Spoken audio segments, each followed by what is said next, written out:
Spider, spider, spider, please these misties writers. Spider! Che FC. I want to apologize, man. Che has been a pleasant surprise for me this year. Keep it stacked with you. Coming into this year, like, I didn't view Che that high. You know what's funny, though? I was literally making this video, and then the whole Che and Nine Vicious chain snatching incident happened. I'm not here to talk about that, though. We're talking about the music, the goddamn music. But, yeah, I really wasn't viewing him that high. I'm not gonna lie to you. But, hearing those EPs, I'm a changed man. They trying to get through to you, yeah. Let me tell you something, I ain't really hung, but let me really tell you something. We play with them guns, but let me, come on. Bro, that's like gotta be top 2 Che for me, bro. I love that song. I was like on a 15-minute car ride. That's all the nigga was playing. I was like, bro, this nigga's ridiculous. Like, he's really got it. But yeah, I would say what got me to the revelation that Che is the goods is all those EPs he done dropped this year, right? And when he debuted the Deep Voice, $1 million mention, hey, $1 million mention, woo! When he debuted the Deep Voice, a lot of niggas was iffy on it. I wasn't one of them niggas. I was like, bro, this actually sounds pretty interesting. This sounds good. And boy, oh boy, was I right. And then Promoted Violence hit us with Promoted Violence the next song. And he had a little chug jug sound effect. I was like, nah, this nigga's nasty. This voice is nasty. So EP as a whole was nice, right? And then he goes the Paradise way.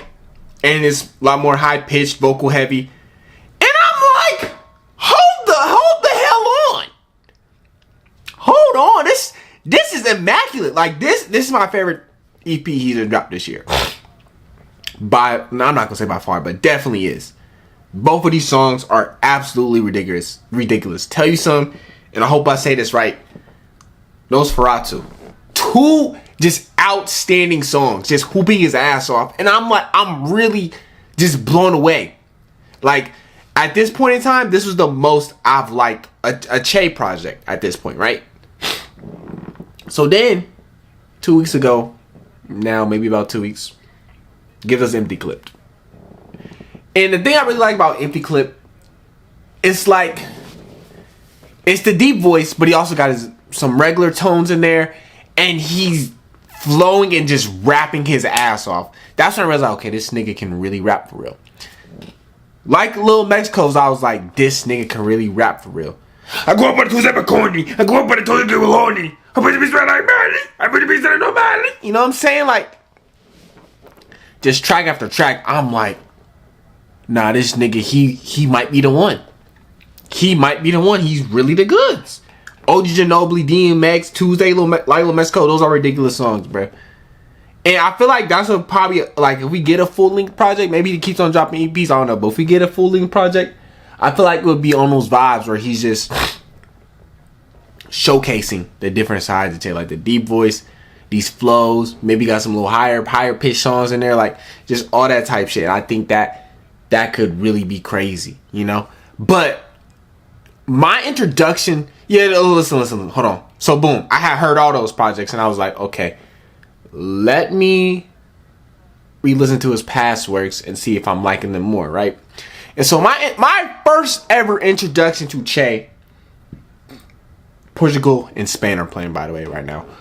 My first ever introduction to Che was in 2024 when he dropped Say So Says. And if you remember the timeline correctly, Say So Says dropped the same night as Love Lasts Forever. Now, I'm a big Lone fan, and I was really pushing for this album.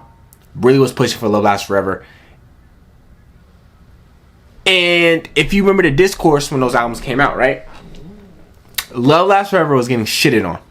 Lone is washed. This album's not that good. This and that. Say So Says is a better drop. Che better than Lone. All this type shit. So when all that shit was coming out, and I'm hearing about this young nigga Che I don't know shit about. I'm like, bro, this nigga not like that.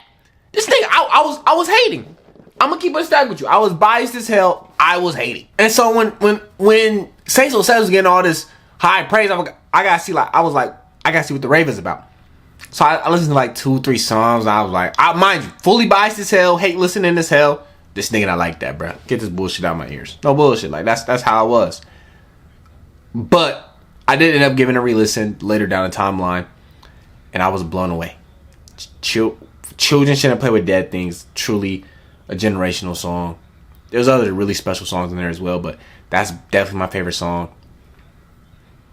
And now I'm at a point where it's like, out of this generation of underground artists, I think Say So Says is the top 3 project that we have got from this generation of underground artists, this new era, as I like to call them.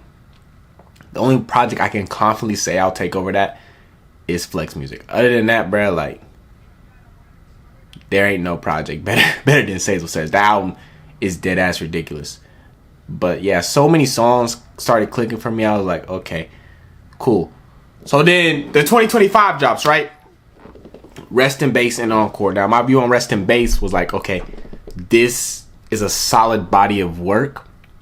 And throughout the year, I definitely did play some songs like Marceline. That was in rotation throughout the year. But it was a solid project. Nothing crazy. Encore was like, this shit is mid. I'm not gonna lie. This shit is mid. It's not doing it for me. Not bad. Not good. Mid. Not gonna come back to you. Didn't go back to it that whole year after my first listen. So then, okay, I heard all the Che EPs. Say So Says clicked for me. Okay, I'm like, okay, I gotta re-listen to these two. I gotta see if they click for me now. And they clicked. I think they are both really good projects. The thing with Encore, I feel like Encore is just that Ray challenge just taken to the extreme, and it does work.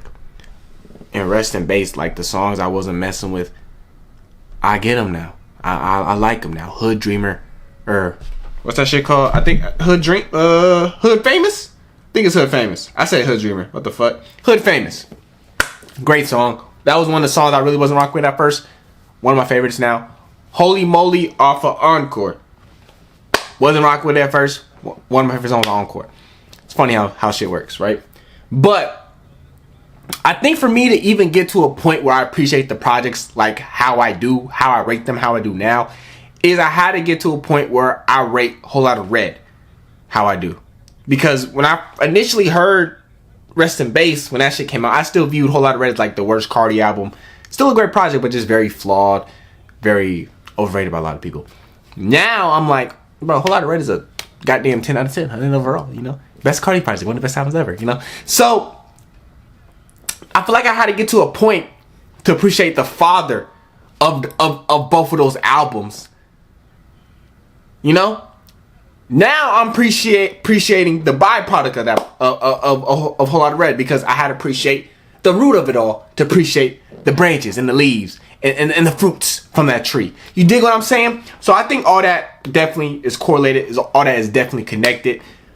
But yeah, I'm just at a point where like Che's really the goods, bro. I'm really loving, like, he's everywhere right now. He's very active. He got some shit with Teases. I think that could be really crazy because Teases energy, and he's also got a deeper voice, and then Che deep voice. Like, I think that could be a match made in heaven. You know, a great, crazy duo. And like I said, the EP Che might be a goddamn 99 overall. He's going crazy every time he drops. He gives us something. Like, it's honestly crazy work. But yeah, in 2026, I'm at a point where Che definitely on one of the best artist runs this year. But I'm at a point where, like, 2026, he the best underground artist. Like, Nine definitely got my album of the year right now as of July 6, 2026. But, like, if I look at everything a nigga has done this year, I think I'm going to take Che at my one. It would be either Che or Nine. But I bounce back between the two. It's funny how they just had that little skirmish, and now I'm talking about those two. Switching between them. But I bounce back between the two. It is a hard choice for me. But right now, I think I'm going to say Che. I think I'm going to say Che right now. Might switch tomorrow, you know. But yeah, he really is a special talent. And I liked how, like, niggas was saying, oh, man, we're not going to get that Say So Says type sound, the little vocal heavy sound. He really is immersed into this Ray sound, into this deep voice type shit. And then he gives you Paradise. And it's like, it's peak, nigga. It's dead ass just beautiful music, you know? So he just did that to prove y'all niggas wrong. But also just show y'all, like, It's not gone. It's just I'm not here right now. I'm over here. But the shit is still in the bag, and I can get back to it and kill it at any goddamn point. You know? So yeah. But that nigga the goods though. Like, he really has wowed me. Definitely my biggest surprise of 2026, man. Che, love what you're doing. Keep on giving the people more music because you're going crazy, my boy. But that's all I gotta say. Like, comment, subscribe, all that good shit. Yo, Spadowski, lay out niggas.